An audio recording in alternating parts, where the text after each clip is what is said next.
Good evening. Good evening. Okay. It's really a pleasure to be here. I will be accepting applications for that spot that was talked about at the end of my remarks. We don't have any favorites just yet. Job's still open. Senator Obama's got an open mind, and I think every one of you is qualified. I'm tempted to say certainly more qualified than, no, I won't say that. Before I get into my prepared remarks, I want to talk a little about ACS.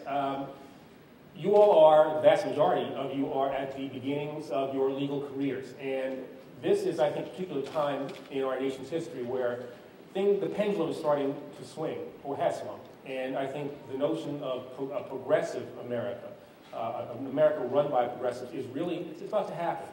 And I think that one of the ways in which we can make sure that that happens is to be involved in organizations like this, not organizations like this, to be involved in this organization.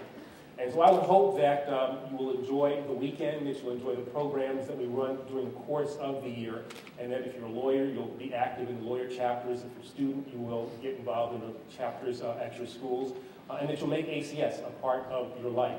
And for those of you who have the ability to write checks, we certainly want you to consider doing that. Small, larger preferred. And really become, as I said, active members of this great organization. With this new administration that's going to be starting in January, I can't be political, I know Lisa, I don't know. But with this new administration that will be taking its place in January of 2009, we're going to be looking for people who share our values. And I suspect that a substantial number of those people are here today and in other parts of the country who are members of the ACS. So do all that you can to support this organization so that we can make our dreams really, really come true. So much for the commercial.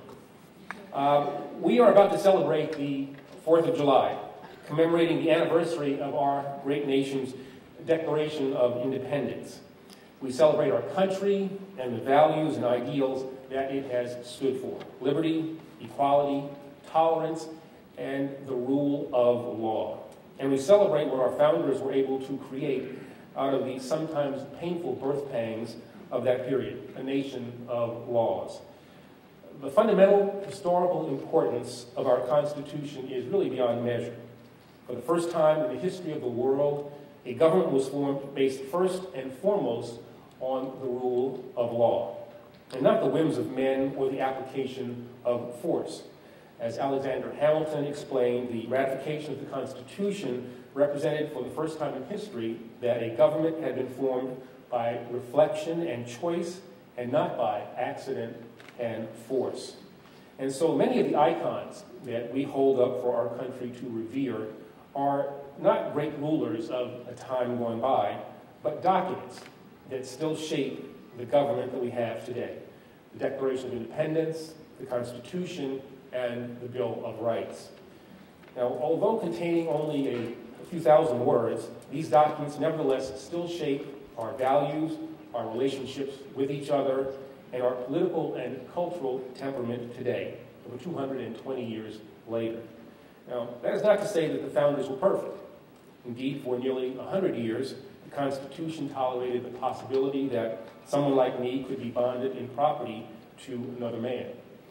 Women were not given the most fundamental of rights, the right to vote, until the 20th century. But what the Constitution did for the first time was form a government where the system of laws took priority over the whims of men or the strength of arms. And within this framework of the rule of law, the Constitution, there was contained the capacity for change. The choices the founders made were not frozen in time, but actually reflected the profoundly wise recognition that they could not see all things into the future.